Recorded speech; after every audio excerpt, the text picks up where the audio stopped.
একটা মজার ব্যাপার জানেন যে আপনার ভবিষ্যতের আর্থিক সমৃদ্ধি নষ্ট হতে পারে মাত্র কয়েকটি কারণে। আপনার কেয়ারলেসনেসের কারণে, আপনার না জানার কারণে, আপনি অসচেতন থাকার কারণে এরকম অনেকগুলো ভুল করে ফেলতে পারেন। অথচ একটু সচেতন হলে এই ভুলগুলো হয়তো আপনি করতেনই না, আপনি ভুলগুলো এড়িয়ে যেতেন। আপনার যদি আর্থিক লিটারেসি থাকতো, ইভেন আপনি যদি আমার দি art of personal finance management বইটা পড়তেন, তাহলে আপনি এই ভুলগুলো করতেন না। আজকে সাধারণ কিন্তু অনন্য এই 5টা ভুল কি সেটা নিয়ে আমি আলাপ করব। তার আগে আপনারা যারা আমার সাথে আমাকে নতুন শুনছেন, তাদেরকে অনুরোধ করব আমাদের চ্যানেলটিকে সাবস্ক্রাইব করতে এবং আমাদের ফেসবুক পেজটিকে ফলো করে আমাদের সাথে থাকতে। বিষয় হচ্ছে, টাকা আয় করা খুব কষ্টকর কাজ আমরা জানি, কিন্তু এটা যতটা না কষ্টকর তার চাইতে আরো কঠিন এবং জটিল হচ্ছে সেই টাকাকে প্রপারলি ম্যানেজ করা, পরিচালনা করা। এই টাকা পরিচালনার ক্ষেত্রে যারা মুনশিয়ানার পরিচয় দিতে পারেন না, যারা প্রজ্ঞার পরিচয় দিতে পারেন না, যারা ভুল করেন, তারাই দেখা যাচ্ছে শেষ বয়সে যে বা রিটায়ারমেন্টের সময়ে যে বা পরে যে দারুণ আর্থিক দুর্যোগের মুখে পড়েন। গোল্ডেন এজ তাদের কাছে আর গোল্ডেন থাকে না, ধূসর এজ হয়ে যায়। সো মাত্র 5টা দিকে আপনারা খেয়াল করবেন এবং এই ভিডিওটা প্রথম থেকে শেষ পর্যন্ত মনোযোগ সহকারে শুনবেন, পারলে নোট নেবেন। আমি নিশ্চিত করে বলতে পারি it will help you a lot. 1 number ভুল যেটা হয় সেটা হচ্ছে সঞ্চয় না করা। আমরা কাজ শুরু করার পরেই মনে করি যে আমরা কেবলমাত্র কাজ শুরু করলাম, সামনে তো অনেক লম্বা সময়, লম্বা জার্নি জীবনের, সুতরাং এখন আর সঞ্চয় করবো কি জন্যে, এখন ভোগ করতে থাকি। একটা অভ্যাসের মধ্যে আমরা ঢুকে যাওয়ার পরে সঞ্চয় করি না, যা আয় করি খরচ করি, একসময় যে যা আয় করি তার চেয়ে বেশি খরচ করি। এই করতে করতে দেখা যায় ঋণ জমছে কিন্তু টাকা জমছে না, সেই ঋণগুলো আবার পরিশোধ করার প্রশ্ন আসে এবং এই সাইকেলের মধ্যে আবদ্ধ হয়ে গেলে এটা আপনাকে সামনে নিয়ে যায়, শুধু ঋণের পরিমাণ বাড়তে থাকে, সঞ্চয় থাকে না, ফলে সেটা আপনার ভবিষ্যৎকে অন্ধকার করে দেয়। তাহলে এখানে কি করা দরকার?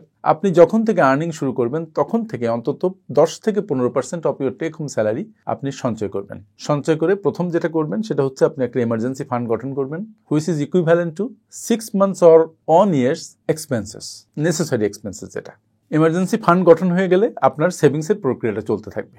এখানে আরেকটা কথা বলা জরুরি, সেটা হচ্ছে টেক হোম স্যালারি যখন আপনার অ্যাকাউন্টে ঢুকবে সেখান থেকে আগে সেভ করবেন, তারপরে যে বাকি যেটা থাকে সেটা খরচ করবেন। ব্যাপারটা এমন নয় যে আগে খরচ করার পরে যা থাকবে সেটা সঞ্চয় করবেন। 2 নাম্বার ভুল আমাদের কি? 2 নাম্বার ভুল হচ্ছে বুঝে হোক না বুঝে হোক কোনো বাজেট তৈরি না করা। প্রত্যেকটা জীবনের একটা পরিকল্পনা থাকা দরকার। আপনার টাকা ইনকাম করতে অনেক কষ্ট করতে হয়, অনেক পরিশ্রম করতে হয়। সেই টাকা যদি আপনি যাচ্ছে তাইভাবে খরচ করেন, তাহলে আপনার অপরিকল্পিত একটা আর্থিক লাইফ হবে, যেটা আপনাকে একটা খারাপ আর্থিক জীবন দিবে। সুতরাং আপনাকে একটা বাজেট করে চলতে হবে। বাজেটটা মূলত আপনার আয় ব্যয়ের একটা হিসাব।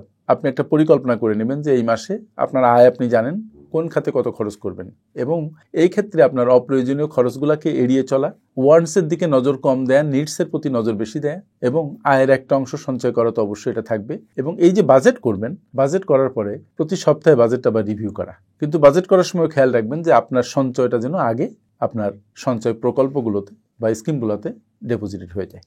এখানে একটা কথা বলা খুব জরুরি যে প্রতিদিন আপনি যে ছোট ছোট খরচ করছেন জাপানিজদের মতো, ওই ছোট খরচটা কোনো খরচের অ্যাপে বা ছোট্ট একটা নোটবুকে লিখে রাখবেন। লিখে যখন সাপ্তাহিক রিভিউর কথা বললাম, যখন রিভিউ করবেন তখন আপনি অবাক হয়ে যাবেন যে খরচগুলো করা দরকার ছিল না সেখানে আপনি খরচ করেছেন, যেটা খুবই ইম্পর্টেন্ট সেটা হয়তো করা হয়নি। আবার খরচ করার কথা 5,000 টাকা করেছেন 7,000 টাকা। এরকম যদি হয় তখন পরবর্তীতে খরচগুলো কমিয়ে আনবেন এবং বিশেষ করে অপ্রয়োজনীয় খরচ একেবারে জিরোতে আনার চেষ্টা করবেন। এবার আসি 3 নাম্বার ভুলে। 3 নাম্বার ভুলটা হচ্ছে শুধু আয় বাড়ানোর চিন্তা করা এবং বিনিয়োগ না করা। আমরা মনে করি যে শুধু আয় বাড়ালেই মনে হয় ধনী হওয়া যায়, বাট ইজ ইট ট্রু? আপনার ধরেন আয় বাড়লো 100 টাকা, খরচও বাড়লো 100 টাকা, লাভ কি? আয় বাড়িয়ে আপনি সঞ্চয় বাড়াবেন, কিন্তু শুধু যদি সঞ্চয় অ্যাকাউন্টে সঞ্চয় করতে থাকেন তাহলে আপনার সম্পদ কিন্তু বাড়বে না। আপনার যেটা করতে হবে, এই সঞ্চয়কে বিনিয়োগে রূপান্তরিত করতে হবে। আপনি রিয়েল এস্টেটে বিনিয়োগ করতে পারেন, গোল্ডে বিনিয়োগ করতে পারেন, মিউচুয়াল ফান্ডে বিনিয়োগ করতে পারেন, স্টক মার্কেটে বিনিয়োগ করতে পারেন, কোনো বিজনেসে বিনিয়োগ করতে পারেন। অনেকগুলো খাত আছে যেটা আপনার জানা আছে, যে সম্পর্কে আপনি ভালো জানেন, আপনি সচেতন, সেইগুলো খাতে আপনি বিনিয়োগ করতে পারেন। এই বিনিয়োগ আপনাকে একসময় অনেক বড় আর্থিক সমৃদ্ধির দিকে নিয়ে যাবে, কিন্তু মনে রাখতে হবে বিনিয়োগ হতে হবে লং টার্ম। এটা কিন্তু 1 বছরেই বা 2 বছরেই আপনি কোনো বড় বেনিফিট পাবেন না। এটা 5 বছর, 10 বছর, 15 বছর, 20 বছর, এই সময়ে ইট উইল গ্রো এ লট। এদিকে আপনার নজর দিতে হবে, খেয়াল রাখতে হবে, জিনিসটা বুঝতে হবে, কারণ তখন কম্পাউন্ডিং যে ইফেক্ট এটা কাজ করবে। এটা গেল 3 নাম্বার ভুল। আর 4 নাম্বার ভুল কি? 4 নাম্বার দিকটা হচ্ছে আবেগের বশে খরচ করা। That is called impulsive buying. মূলত আপনি গেছেন কোথাও বেড়াতে, একটা জুতা পছন্দ হয়ে গেল 5,000 টাকা দাম, এত সুন্দর জুতা আপনার পছন্দ, পকেটে টাকা আছে, কিনে ফেললেন, বাট আপনার জুতা কেনার কোনো দরকার ছিল না। আপনি গেছেন কোথাও শার্ট কিনতে, একটা যে দেখলেন যে একটু ডিসকাউন্ট দিয়েছে, আপনি 3টা কিনে ফেললেন, 3টার কোনো দরকারই ছিল না, বাট ইউ হ্যাভ বট ইট, কারণ আপনার ইমোশন তখন জাগ্রত ছিল, আবেগ কাজ করেছে, বিবেক কাজ করে নাই। সো আবেগের বশবর্তী হয়ে কোনো ডিসিশন নেওয়া যাবে না। বাজেট করার কথা বলেছি, বাজেট করে ওটাকে ফলো করতে হবে। এবং যখন কোনো কিছু কিনবেন, কেনার আগে বাসা থেকে ডিসিশন নিয়ে যাবেন, নোট নিয়ে যাবেন যে এই জিনিসগুলো আপনি কিনবেন। তারপরে যদি কেউ খুব অল্প দামেও দেয়, ডোন্ট বাই ইট, কারণ ওটা আপনার দরকার নেই, ওই কেনাটা হবে আপনার ইমোশনাল বাইং। তারপরও ধরুন কোনো জিনিস খুব পছন্দ হয়ে গেছে, ইনস্ট্যান্টলি ওই জিনিসটা আপনি কিনবেন না, আপনার নিজেকে 24 ঘন্টা সময় দেবেন, দেওয়ার পরে ওটা কিনবেন কি না কিনবেন মাথা ঠান্ডা করে ডিসিশন নেবেন। এবার আসি শেষ ভুল, যেটা আপনার আর্থিক ভবিষ্যৎকে মারাত্মকভাবে ক্ষতিগ্রস্ত করতে পারে।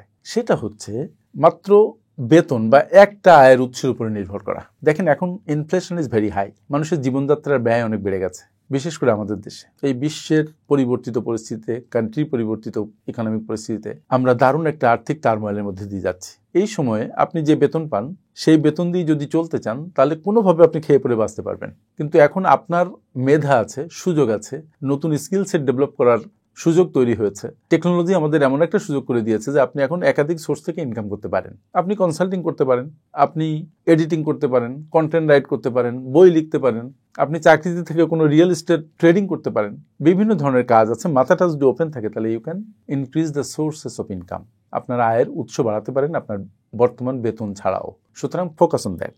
সেটা যদি করেন, তাহলে আপনার বাড়তি কিছু আয় আসবেই, এবং যে টাকাটা আয় আসবে সেটা আবার খরচের সাথে সমন্বয় করবেন না, সেই টাকাটা পুরা আলাদা সেভ করবেন। তাহলে দেখবেন আপনার অ্যাসেট অ্যাকুমুলেশন অনেক ফাস্টার হয়েছে।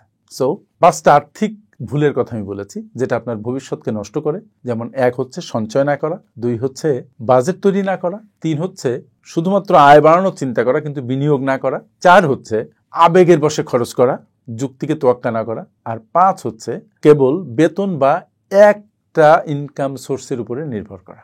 সো এই 5টা ভুলকে আজ থেকে জীবনে না বলুন। আপনার আর্থিক জীবন হবে সচ্ছল, সমৃদ্ধ, সুন্দর। আপনার জীবনে টাকা থাকবে, শান্তিও থাকবে। থ্যাংক ইউ ভেরি মাচ আমার সাথে এতক্ষণ থাকার জন্য। আপনারা যারা বিশ্বমানের project profile, company profile, project feasibility, market survey, business and marketing plan এবং ওয়েবসাইট তৈরি করতে চান, তারা আজই যোগাযোগ করুন আমাদের সাথে। Finpower leadership international, a finance and business consulting farm.